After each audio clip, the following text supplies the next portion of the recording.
Setelah memeriksa 24 saksi, Subdit 3 Tipikor di Treskrimum Polda Sumsel menetapkan 2 tersangka dugaan korupsi peningkatan prasarana perkeretaapian di Stasiun Lahat dan Lubuk Linggau. Mereka adalah Panji Rangga Kusuma, ASN Balai Teknik Perkeretaapian Kelas 2 Palembang, dan Ahmad Faisal, Direktur CV Binoto. Keduanya diduga mengurangi volume pekerjaan serta menggunakan beton yang tidak sesuai spesifikasi sehingga menimbulkan kerugian negara 1,9 miliar rupiah. Dugaan ini terungkap setelah pemeriksaan fisik proyek senilai 11,9 miliar rupiah yang dibiayai APBN 2022 dan dikerjakan sejak September hingga Desember 2022.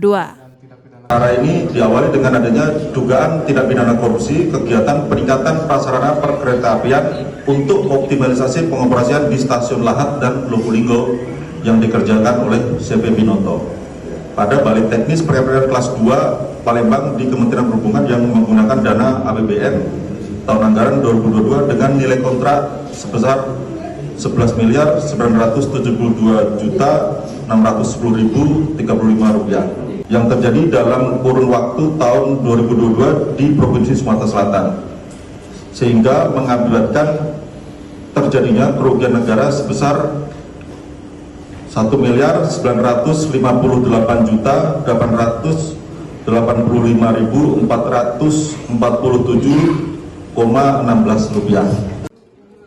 Dalam kasus ini, polisi menyita 109 barang bukti berupa dokumen pengadaan, kontrak, anggaran, hingga rekening koran. Kedua tersangka kini masih menjalani pemeriksaan di Polda Sumsel.